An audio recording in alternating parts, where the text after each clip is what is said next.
আছি জাতীয় প্রেস ক্লাবের সামনে, সেখান থেকে সরাসরি আপনাদেরকে দেখানোর চেষ্টা করছি। আপনারা দেখছেন যে এখানে তারেক রহমান, আরিফ বিল্লাহ সহ চা দোকানদারদের সাথে কথা কাটাকাটি এবং ধস্তাধস্তি হচ্ছে।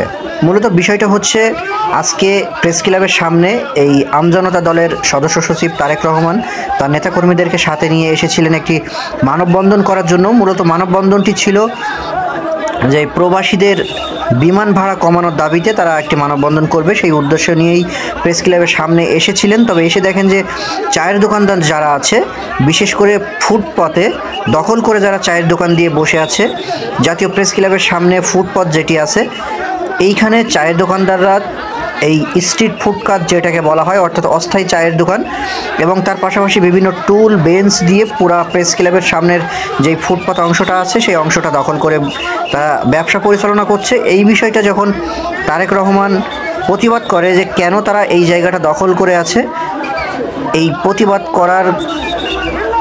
প্রতিবাদ করার কারণেই কিন্তু এই আমজনতা দলের সদস্য সচিব তারেক রহমান সহ তার নেতাকর্মীদের উপরে এই অবৈধভাবে দখলদার যেই ব্যবসায়ী সিন্ডিকেট আছে তারা মূলত হামলা করে। এইটা নিয়েই মূলত এইখানে এই বাকবিতণ্ডা চলছে। দর্শক সাথে থাকুন, দেখতে থাকুন।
সেই জায়গাতে এরা প্রায় ৫-৭টা চায়ের দোকান বড় বড় টুল দিয়ে বসায়া মজমা জমায় রাখে।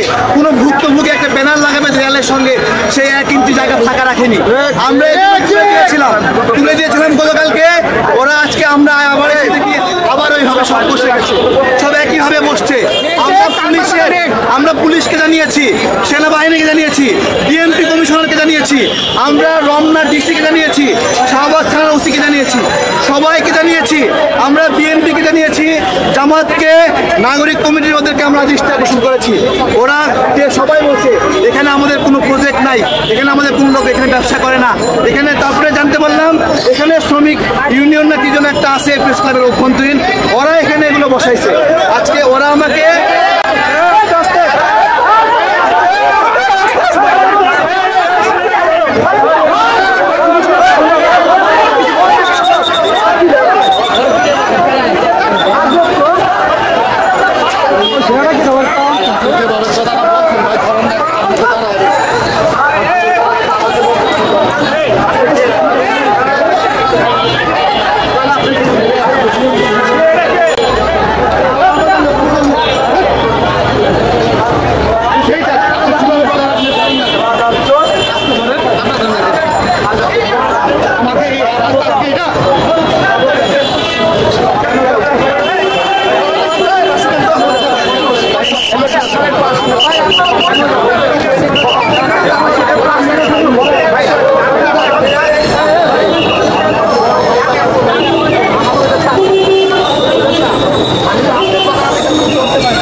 তখন তো আমরা থাকবে প্রেস ক্লাবে।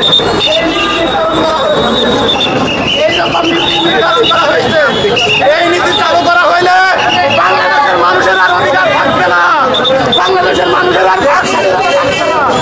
তারা এইভাবে যদি দখল করে প্রেস ক্লাব, বাংলাদেশের কোনো ভুক্তভোগী কথা বলতে পারবে না।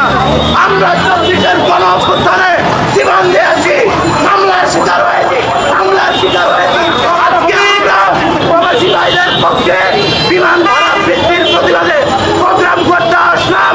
আমাদেরকে বসতে দেওয়া হয় না, আমরা যেন না বসতে পারি, আমরা যেন প্রতিবাদ না করতে পারি, সেই জন্য ষড়যন্ত্রমূলকভাবে দোকান বসিয়ে দখল করা হয়েছে প্রেস ক্লাব।